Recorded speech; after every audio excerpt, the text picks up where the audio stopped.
ٹھیک ہے. اچھا یہ آپ بتائیں آج تو عمومی سوالات کا دن ہے.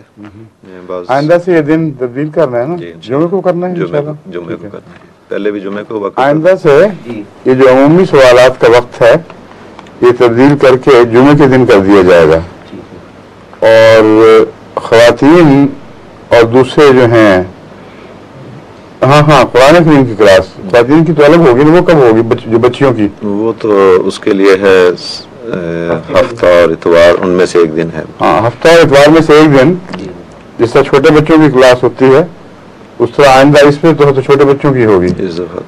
وہ ینگ لجنا ہے, ان کا بھی مطالبہ ہے کہ ہمیں بھی وقت دیا جائے, جس طرح کینیڈا میں ہوا تھا ینگ لجنا کا اجلاس, تو اس میں ینگ لجنا کی جو عمر کینیڈا میں مقرر ہوئی تھی وہی ان کو بتا دیں. جی ٹھیک ہے. اس عمر کی بچیاں ساری تو نہیں آ سکیں گے اس جگہ, مگر کافی تعداد میں آ سکتی ہیں, ان کے ساتھ ہوگی سوال جواب. اور اس کے علاوہ ہومیوپیتھی کی کلاس تو صبح سابق انہیں دنوں میں رہے گی, اور ترجمۃ القرآن کی کلاس بدھ اور جمعرات کو انشاءاللہ بدھ اور جمعرات کو ہوگی, اور جمعے کے دن یہ جمعے کے دن سوالات, اور ان سوالات کی بھی مختلف شکلیں بنائی جائیں گی آئندہ. ٹھیک ہے. کیونکہ ینگ لجنا کے جو سوالات ہیں ان کو اس میں بھی شامل کیا جا سکتا ہے. اس پہلی کلاس کو, یہ چونکہ اردو میں کلاس ہوگی, اس میں شامل کیا جا سکتا ہے. اگر انگریزی میں ہو تو پھر وہ ہفتہ اتوار کو کسی دن. ٹھیک ہے. ٹھیک ہے. اچھا اب چلیں آگے چلیں. یہ جرمنی سے خاتون کا یہ سوال ہے کہ رمضان کے روزوں کے بعد جو 6 روزے نفلی ہوتے ہیں یہ کیوں رکھے جاتے ہیں, اس کی ڈیٹیل بتائیں. جہاں تک شوال کے روزوں کا تعلق ہے اس میں حضرت صلی اللہ علیہ وسلم کا ایک ارشاد اور اس کے مطابق آپ کی دائمی سنت, یہ ہیں اس کی سند. اور حضرت صلی اللہ علیہ وسلم نے سوائے ایک دفعہ کے جب وہ نہیں رکھ سکے تھے, آپ نے پھر دوسرے وقت میں وہ زائد روزے رکھ کر تو اس کمی کو پھر پورا فرما دیا تھا. اس استثناء کے سوا ہمیشہ آپ نے شوال کے روزے رکھے جو 6 ہیں, اور جو اسلامی سال ہے اس کے دن 360 بنتے ہیں, اور 36 روزے 30 رمضان کے اور 6 وہ روزے ملا لیے جائیں تو 10واں حصہ بنتے ہیں. تو اس میں وصیت کا مضمون مضمر ہے کہ اگر قربانی کر کے کوئی لازمی چندوں سے آگے بڑھتا ہے تو وہ 10واں حصہ کر دیتا ہے 16ویں حصے کی بجائے. تو حضرت صلی اللہ علیہ وسلم کی سنت ہی میں سند ہے ہمارے چندوں کے اس نظام کی بھی.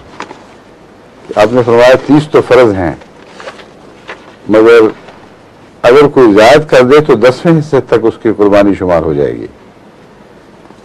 بس یہ آگے بڑھی ہوئی جو اب سلت من الاولین ہے نا, ان کی مثال ہے. ان کی پیروی میں جو اس زمانے میں کر سکتے ہیں وہ بھی ان کے ساتھ اس نیک سنت میں شامل ہو سکتے ہیں. تو نیکیوں میں آگے بڑھنے کی اور نوافل کے طور پر نیکیوں میں اضافہ کرنے کی جو عام سنت رسول اللہ علیہ وسلم سے ثابت ہے, یہ اس کا ایک جز ہے, کوئی نئی الگ چیز نہیں ہے.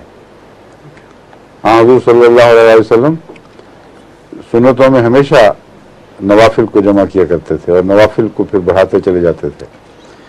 یہ ایک مثال ہے, مگر اس کے علاوہ بھی روزے رکھنے کی مثالیں ہیں جو زائد نوافل ہیں. تو معلوم ہوتا ہے یہ جو نفل ہے یہ زیادہ تر عمومیت رکھتا ہے اور زیادہ سے زیادہ لوگوں کو شامل ہونے کی دعوت ہے. دیگر نفلی روزے جو ہیں وہ اسی کی اگلی منزل ہیں, لیکن نسبتاً کم لوگوں کو توفیق ملتی ہے. ایک حدیث کے الفاظ ایسے ہیں جو بہت توجہ طلب ہیں. حضرت صلی اللہ علیہ وسلم نے فرمایا کہ جو یہ کرے گا گویا اس نے سارا سال روزے رکھے. بس اس کو غور سے دیکھیں.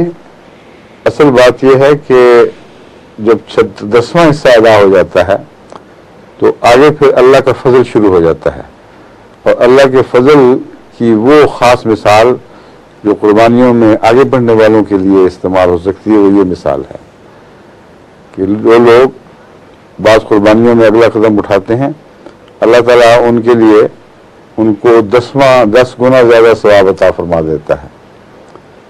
تو 1 اور 10 کے ثواب کی نسبت اس میں شامل ہو جاتی ہے. 30 کو آپ 36 بنا دیں تو سارے سال کا 10واں حصہ ادا ہو گیا، اور خدا نے اس قربانی کو 10 گنا زیادہ بڑھا دیا تو سارے سال پر حاوی ہو گئی. تو ایک اندرونی حساب بھی پایا جاتا ہے حضور اکرم صلی اللہ علیہ وسلم کی سنت اور احادیث میں، جو بہت ہی پیارا ہے. اس میں آپ مضمون میں ڈوب کر دیکھیں تو اندرونی ایک تناسبات اور حسابات پائے جاتے ہیں. تو اس پہلو سے یہ کافی اہمیت رکھنے والے روزے ہیں، جن کو توفیق ہو ان کو رکھنے چاہیے، مگر جو ایک دفعہ شروع کر دیں ان کو پھر ہمیشہ رکھنے چاہیے. انہیں کا دوسرا سوال ہے کہ کیا پرائیویٹ سیکٹری کے ٹی وی پر جواب دینے کے بعد ہمیں اور خط ملے گا یا نہیں؟ نہیں، وہ جواب ہی بند کر دیے ہم نے، یہ جھگڑا ہی ختم ہو، کیونکہ وہ اکثر لوگ بیچارے جو خط لکھنے والے ہیں ان کے پاس ٹی وی تھے ہی نہیں، کوئی مختلف لحاظ سے لکھتے ہیں، ہمیں کیا پتہ کسی کے پاس ہے بھی کہ نہیں، اس لیے ہم نے یہ جھگڑا ہی ختم کر دیا ہے. جب بہت پھیل جائے گا ٹی وی کا نظام انشاءاللہ تو پھر اس کے مطابق کیا کریں گے. آگے جی، ضلع گجرات سے یہ سوال ہے کہ چند دن پہلے خاکسار اخبار الفضل میں مضمون دنیا کی عمر پڑھ رہا تھا. ٹھیک ہے. مصنف نے حضرت مسیح موعود علیہ السلام کی کتاب چشمہ معرفت کے حوالہ سے ایک بات کہی ہے کہ خدا تعالیٰ کی وحدانیت اس بات کا تقاضا کرتی ہے کہ اس کائنات یا زمین و آسمان پر ایک ایسا وقت دور آئے کہ ہر ایک چیز کا لدم ہو جائے، صرف ذات باری باقی رہے. اس صورت میں سوال پیدا ہوتے ہیں جنت و دوزخ وغیرہ یا انسان کی اخروی زندگی وغیرہ یہ سب چیزیں بھی فنا ہو جائیں گی؟ اگر ایسا ہے جیسا کہ بادی نظر میں اس تحریر سے معلوم ہوتا ہے تو پھر تو انسانی پیدائش بھی ایک بے فائدہ اور لغو شے معلوم ہوتی ہے. ٹھیک ہے، میں بتاتا ہوں اس کا جواب.